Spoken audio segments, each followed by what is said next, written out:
The Life and Legacy of V.C. Bird. Welcome to English Audio Café. Today, we explore the life of Vere Cornwall Bird, the first Prime Minister of Antigua and Barbuda.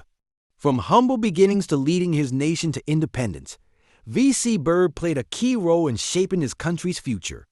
Listen carefully and improve your English while learning about this inspiring leader. Vere Cornwall Bird was born on December 9, 1910, in St. John's, Antigua. He came from a working-class family and experienced poverty from a young age. Despite limited education, he was determined to improve life for his people. As a young man, he worked as a stevedore, loading and unloading ships, which gave him first-hand experience of workers' struggles. In the 1930s, Bird became involved in trade unions fighting for workers' rights.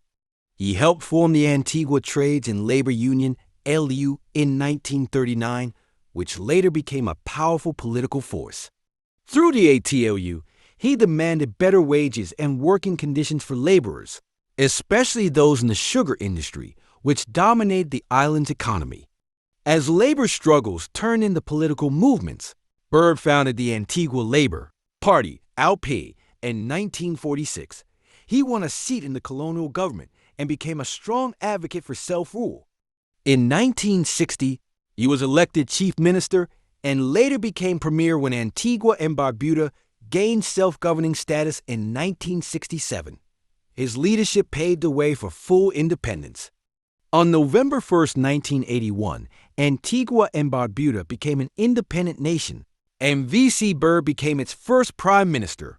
He focused on developing the economy, expanding education, and improving infrastructure. He also worked to strengthen tourism, which became the country's main industry. His leadership helped shape the young nation's identity. While Bird was loved by many, his leadership also faced criticism. Some accused his government of corruption and mismanagement. However, his supporters saw him as a strong and visionary leader. Despite challenges, he remained in power until 1994, when his son, Lester Bird, succeeded him as prime minister. After retiring from politics, Bird remained a respected figure in Antigua and Barbuda.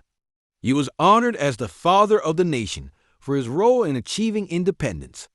On June 28, 1999, he passed away, leaving behind a lasting legacy. His contributions to workers' rights, self-governance, and national development are still remembered today. That's the story of Vere Cornwall Bird. From a poor worker to the first prime minister, he shaped Antigua and Barbuda's history. His leadership, though controversial, played a crucial role in the nation's independence. Thanks for listening to English Audio Café. Keep practicing your English and stay tuned for more lessons.